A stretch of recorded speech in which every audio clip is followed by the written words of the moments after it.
নমস্কার, আপনারা দেখছেন HR নিউজ 24, সত্যের লক্ষ্যে মানুষের পাশে। ব্যাংক অ্যাকাউন্ট থেকে পরপর 11 দফায় 1,06,000 টাকা উধাও। ব্যাংকে গিয়ে কোনো সুরাহা না হওয়ায় অবশেষে পুলিশের দ্বারস্থ যুবক। নদিয়ার শান্তিপুর থানার বেলঘরিয়া 2 নম্বর গ্রাম পঞ্চায়েতের বাসিন্দা অরিজিৎ দাস, পেশায় তাঁতশিল্পী। দীর্ঘদিন পরিশ্রম করে অল্প অল্প করে ব্যাংকে টাকা জমিয়েছিল সে। আজ সকালে পারিবারিক আর্থিক কারণে একটি এটিএমে টাকা তুলতে যায়। সেখানে টাকা তোলার সময় অন্য একজন অপরিচিত মানুষ এটিএমে উপস্থিত ছিল, কিন্তু টাকা তুলতে কিছু সমস্যা হওয়ার কারণে ওই যুবক ওই অপরিচিত ব্যক্তির সাহায্য চায়, তাও সে টাকা তুলতে পারেনি। অবশেষে এটিএম থেকে বাড়ি চলে আসে সে।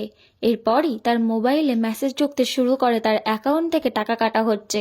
বেশ কয়েক দফা টাকা কাটার পর সে তড়িঘড়ি ব্যাংক কর্মীদের সঙ্গে যোগাযোগ করে। পরবর্তীকালে ব্যাংকে গিয়ে পুরো বিষয়টি জানায় অরিজিৎ। ব্যাংকের তরফে 8 ঘন্টায় টাকা রিটার্ন আসার কথা জানালেও সেই টাকা তার অ্যাকাউন্টে যোগ হয়নি। অরিজিৎ সন্দেহ করেছে এটিএমে থাকা ওই অপরিচিত ব্যক্তি তার এটিএম কার্ডটি বদলে দিয়েছে এবং সেই টাকা সে তুলে নিয়েছে। এই মর্মে শান্তিপুর থানায় একটি লিখিত অভিযোগ দায়ের করে অরিজিৎ। তিনি চাইছেন অবিলম্বে ব্যাংক কর্তৃপক্ষ এবং প্রশাসন উভয়ই তদন্ত শুরু করে যাতে তার টাকাটি উদ্ধার হয় সেই ব্যবস্থা করুক। হ্যাঁ দাদা, কি ঘটনা ঘটেছিল? ঘটনা হচ্ছে, আজকে আমি হাটে এসেছিলাম সকালে, শান্তিপুর হাট। সেখান থেকে আমি কোনো কারণে টাকা তুলতে যাই এটিএমে। ওইখানে একটা এটিএম উপস্থিত আছে, HDFC এটিএম ব্যাংক। ওখানে টাকা তুলতে গিয়ে আমি আমার এটিএমটা নিয়ে ওইখানে গেছিলাম, গিয়ে টাকা তুলবো। এটিএমটা ওখানে ঢুকিয়ে নিয়ে পিন নাম্বার দিচ্ছিলাম, কোনো কাজ হচ্ছিল না।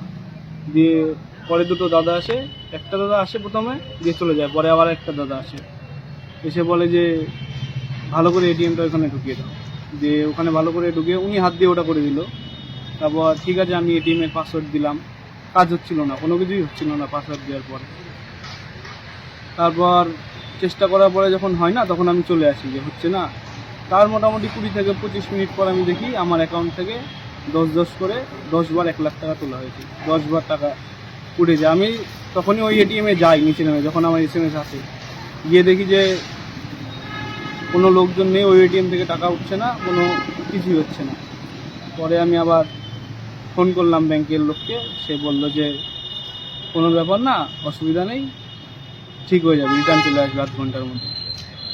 তারপর দেখি টাকা কেটেই যাচ্ছে 10 করে। আমার ফোন করলাম, দিয়ে বললো ঠিক আছে। অনেক আইডি ফাইডি চাইলো, ডকুমেন্টস দিলাম।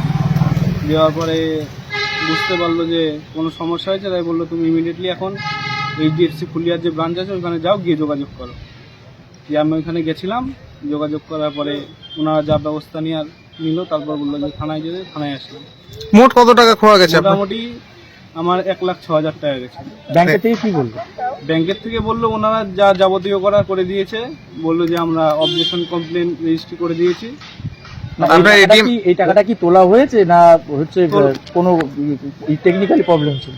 না, এটা তোলা হয়েছে টাকা। মানে মনে করছেন যে প্রতারিত হয়েছে? আমার হচ্ছে এক্সচেঞ্জ করে দিয়েছি। যখন আমি উনি হাত দিয়ে যখন কার্ডটা ভেতর দিল, তখনই মনে হয় কিছু একটা করেছে। না, আপনি কি বলতেন যে এটা ব্যাংক জালিয়াতি? হ্যাঁ, অবশ্যই।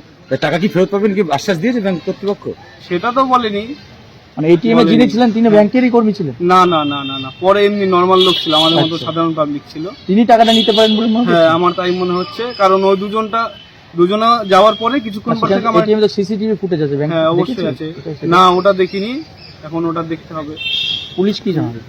পুলিশ জানালো যে ওনাদের যা করার কমপ্লেন রেজিস্ট্রি করে কল্যাণী না কোথায় আছে বললো, কমপ্লেন অফিসে পাঠিয়ে দেবে। তারপর কি চাইছেন আপনি? টাকা ফেরত চাইছেন? আমি তো অবশ্যই টাকা ফেরত চাইছি। কি নাম আপনার?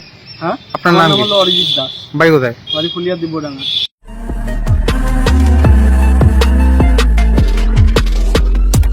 নমস্কার, আপনারা দেখছেন HR নিউজ 24, সত্যের লক্ষ্যে মানুষের পাশে।